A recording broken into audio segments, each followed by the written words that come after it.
안녕하세요, 채피디입니다. 오늘 이 시간은 TSC 꿀팁에 대해서 이야기를 나눠볼까 하는데요. 아마 저번 영상에서 1파트에서 7파트까지 전체적으로 이야기를 나눴어요. 그렇지만 하나하나 들어가서 이 파트에서는 어떻게 해야지 좋은 점수를 받을 수 있고 좀 더 순발력 있게 할 수 있는지에 대해서 말씀드리도록 하겠습니다. 잘 아시다시피 1파트 같은 경우는 동일하게 4문제가 나오죠. 그래서 요거는 크게 신경 쓸 거가 없을 것 같고요. 이 파트 보시면 이 파트는 그림을 보고 답하는 형식입니다. 총 나오는 문제는 4문제인데 여기에서도 우리가 주의해야 될 부분들이 결국은 질문이 답이다라는 것을 주의를 하셔야 될 것 같아요. 질문이 답이면 그 질문을 알아듣고 바로 그 질문을 말하는 연습을 좀 하시라는 거죠. 예를 들어서 이런 문제가 나올 수가 있겠죠. 뭐 그림이 이렇게 나오겠죠. 그림이 나오고 뭐 여기 사과라 그러고 1.7원이다. 그러면 질문이 이렇게 나오겠죠. 苹果一斤多少钱? 혹은 苹果多少钱? 이런 식으로 나온다 그러면 우리가 기억해야 될 것은 多少钱에다가 답을 넣어주면 되겠구나. 그래서 질문에 빙고 그 다음에 가격을 넣는, 그래서 결국은 질문이 답이라는 거예요. 그 사람이 말한 것을 반복해서 말하는 연습이 필요하다는 거죠. 지금 말한 것은 돈에 관련된 거고, 뭐 예를 들면 또 시간이라든가 단위 같은 경우도 있을 거예요. 시간이라면 시간이 지금 9시 30분이다. 질문이 이렇겠죠. 现在几点? 그럼 现在는 그대로 얘기하시고 9点半 요 부분만 얘기하시면 된다는 거죠. 그래서 우리가 연습을 할 때 现在几点 혹은 今天几月几号, 이 질문은 지에다가 답을 넣고 지에다가 또 답을 넣으면 되겠구나. 今天10月18号 이런 식으로 이야기하는 형식이 되기 때문에 그 앞에서 말한 게 뭐냐, 今天 혹은 现在 요런 질문들에 대해서 그대로 말하는 연습이 필요하다는 거죠. 그래서 이 파트 같은 경우는 전체적으로 주제를 좀 분류를 해서 공부를 하실 필요가 있어요.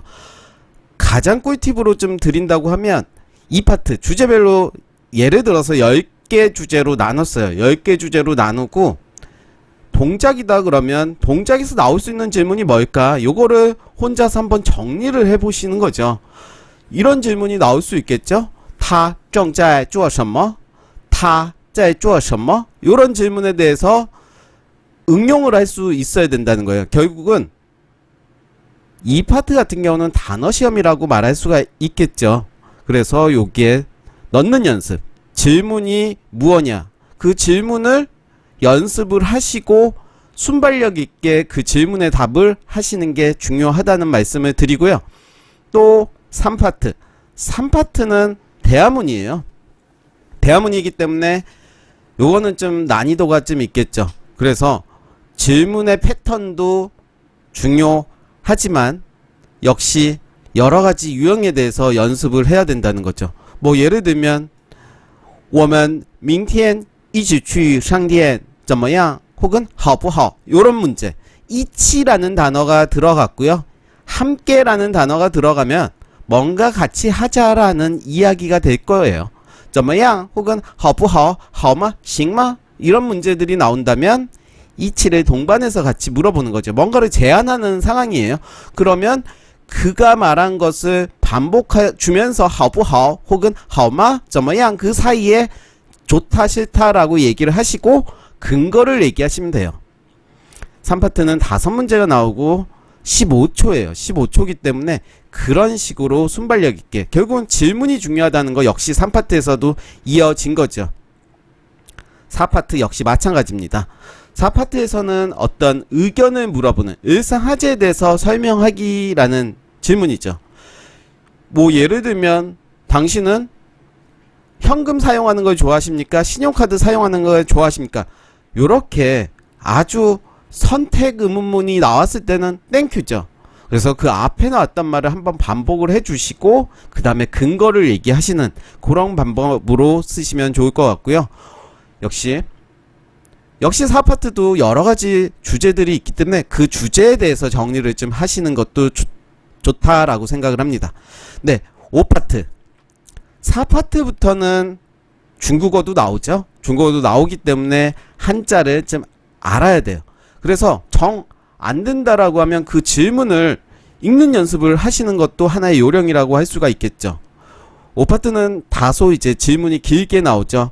이러이렇게 생각하는 사람도 있고 혹은 저렇게 생각하는 사람도 있다. 당신의 생각은 어떠냐? 찬성하냐? 반대하냐? 이런 질문들이 나올 거라는 거죠. 그러면 그 앞에 단락을 그대로 읽어주시면 돼요. 대신 네가 된 거를 워로 바꿔주시면 될 것 같고, 뭐 탐험이라고 나오면 그대로 탐험이라고 받아주시면 될 것 같고, 그대로 읽어주시고 나는 요 앞에 부분에 동의한다 혹은 뒤에 부분에 동의한다 얘기하시고, 역시 근거 요 부분은 이제 공부를 좀 하셔야겠죠. 5파트는 다소 어렵지만 근거 하나 정도는 준비를 하시면 좋지 않을까. 네, 6파트도 예전 영상에서 제가 소개를 드렸지만 역시 지문이 나오죠. 지문에 어떤 상황이 나오는데 요 상황에서 이렇게 있게 해라.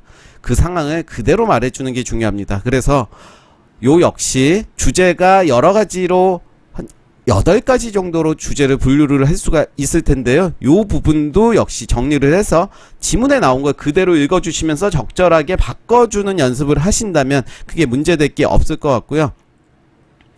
7파트는 그림 4개가 나오죠. 그림 4개 나오는 거에 따라서 또 이야기를 만들어가는 과정인데, 요거는 사실 3파트, 4파트, 5파트에서 활용했던 문장들이 이용하시면 좋지 않을까 생각을 합니다. 전체적으로 제가 아주 짧은 시간에 좀 말씀을 드렸는데 좀 어떻게 보면 수박 겉핥기 식으로 됐는데요. 가장 중요한, 제가 마지막으로 강조하고 싶은 것은 질문이 답이다. 그 사람의 질문에 답이 있기 때문에 그 질문 속에서 답을 구하는 연습이 필요하고요. 때로는 우리가 일상생활에서 사람들과 대화하는 패턴을 좀 더 주의 깊게 보신다면 패턴은 아주 간단해요. 그 사람의 말을 반복해주고 반문을 해주는 그런 방식으로 나간다면 3파트에 대한 문제 그리고 6파트에 대한 문제는 크게 문제될 게 없다라고 생각을 합니다. 그래서 일단 혼자 하기 힘들거나 유형 특강을 원하시는 분은 저 위에 연락처에 연락을 주시면 유선으로 상담도 진행이 됩니다. 네, 오늘 제가 준비한 내용은 여기까지고요. 이상 채PD였습니다. 감사합니다.